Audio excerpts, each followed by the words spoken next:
கோயம்புத்தூரிலே நீங்கள் பார்த்திருப்பீர்கள் 10 நாளைக்கு முன்னாக நீங்கள் ஒரு ஆணும் பெண்ணும் தனியாக இருக்கும்போது அந்த ஆணை அறிவாளால் வெட்டி சாய்த்து விட்டு 3 பேர் அப்படியே அலக்காக தூக்கி போய் 11 மணியிலிருந்து காலை 4 மணி வரையிலும் பாலியல் பலாத்காரம் பண்ணியிருக்கார் என்று சொன்னால் என்ன இதில் காவல்துறை என்ன செய்கிறது?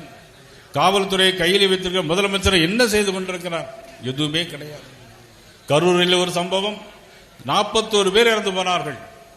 தமிழக வெற்றி கழகத்தின் தலைவர் பிரச்சாரத்துக்காக போகிறார். அந்த பிரச்சாரத்தில் அவர் எடுத்த உடனே 10 ரூபா பாட்டிலுக்கு 10 ரூபா பாட்டிலுக்குன்னு பாட்டு பாடுறார். 10 ரூபா பாட்டிலுக்குன்னா அவங்க எல்லாத்துக்கும் தெரியும், அப்படித்தானே?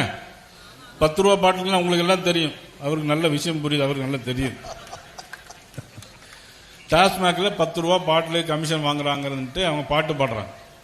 உடனடியாக செருப்பை குத்திக்கு வீசுறாங்க. எல்லாரும் கரண்ட் ஆஃப் ஆகுது, லத்தி சார்ஜ் நடக்குது. எல்லா பெண்களும் தள்ளு முள்ளுல.